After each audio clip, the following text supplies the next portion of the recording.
Hello အားလုံးပဲမင်္ဂလာပါဒီဗီဒီယိုမှာတော့ Premium Pro ထဲမှာနောက်ခံဗီဒီယိုပါတဲ့စာတန်းတစ်ခုဘယ်လိုလုပ်ကြမလဲဆိုတာပြောပြပေးသွားမှာဖြစ်ပါတယ်။ကျွန်တော်တို့ကပထမဦးဆုံးကျွန်တော်နောက်ခံထည့်ခြင်းတဲ့ဗီဒီယိုကိုတိုင်းနဲ့ကိုဆွဲထည့်ထားမှာဖြစ်ပါတယ်။ပြီးရင်ကျွန်တော်တို့စာတန်းတစ်ခုထိုးလိုက်ပါမယ်။ Okay စာတန်းထိုးသွားပါပြီ။စာတန်းထိုးသွားပြီဆိုတော့ကျွန်တော်ကဗီဒီယိုလေးကို effect ကိုထည့်ရမှာဖြစ်ပါတယ်။အဲ့ဒါကတော့ကျွန်တော်ရဲ့ဒီ effect panel ထဲမှာပြီးလို့ရှိရင်ဗီဒီယို effect လေးကိုဖွင့်လိုက်ပါ။ပြီးရင်ဒီအောက်မှာ key in ဆိုတာရှိပါတယ်။အဲ့ key in ကိုတစ်ချက်နှိပ်ပြီးတော့ trackmark key ဆိုတာလေးကိုဗီဒီယို footage တွေကိုဆွဲထည့်လိုက်ကမှာဖြစ်ပါတယ်။အဲ့လိုဆွဲထည့်လိုက်ပြီဆိုရင်ဒီ effect control မှာ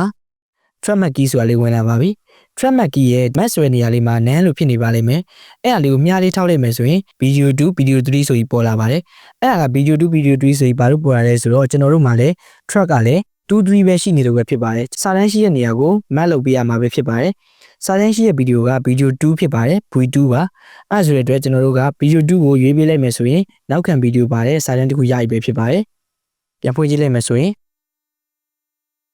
ဟုတ်ကဲ့ပါအားလုံးကျေးဇူးတင်ပါတယ်နောက်ဗီဒီယိုမှာပြန်တွေ့ကြပါမယ်